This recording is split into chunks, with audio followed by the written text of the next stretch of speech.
গতকাল পূর্ব বর্ধমান জেলার বর্ধমান ১ নম্বর ব্লকে দলীয় কোন্দলের জেরে ১৩ জন দোষী সাব্যস্ত এবং আজ তার সাজা ঘোষণা। সূত্র মারফত খবর, ২০১৭ সালে এই মামলাটি হয়। ৮ বছর ধরে এই মামলাটি চলছিল। আজ ফাস্ট ট্র্যাক সেকেন্ড কোর্টে ১৩ জন দোষী সাব্যস্ত হয়ে এই মুহূর্তে জেল কাস্টাডি রয়েছেন এবং আজ তার সাজা ঘোষণা।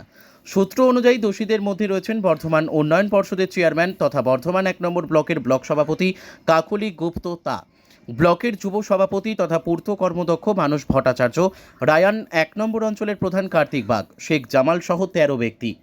Bureau report, crime press, Bengal news.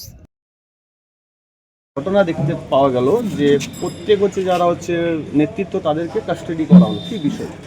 এটা বিষয় বলতে গেলে এটা ২০১৭ সালের একটা ঘটনা, যেটা ৩২৬, ৩০৭-এর একটা কেস। সেই কেসে অলরেডি আপনার সাক্ষী ক্লোজ হয়ে গেছিলো। পরবর্তী ক্ষেত্রে জানি না কীভাবে কি আবার সাক্ষীদেরকে সামন টামন করে দ্বিতীয়বার আবার সাক্ষীদেরকে ডেকে জেরা করা হয়েছে। তো আজকেও ওটার একটা ডেট ছিল। আজকে আপনার টোটাল ১৫ জন আসামি আছে, তার মধ্যে ১৩ জন হাজির ছিল। তো আজকে সেই দুজনকে ওই কেস থেকে টোটালি খালাস করে দিয়ে বাকি ১৩ জনকে আজকে পুরো কাস্টাডি নিয়ে নিয়েছে। তো এটাই ইন্টেনশন যে ওদেরকে সাজা দেওয়া হবে। তো কালকে সাজাটা ঘোষণা হবে, আজকে জাস্ট কাস্টাডি নেওয়া হয়েছে ১৩ জন। মামলা কি 2017 সালে? ২০১৭ সালের কি মামলার মধ্যে কি লেখা ছিল?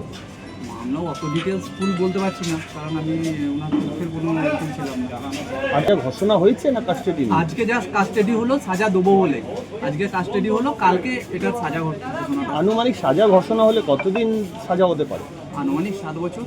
7 বছর। হ্যাঁ, কি কি ধারা আছে জানা গেছে? ৩২৬, ৩০৭।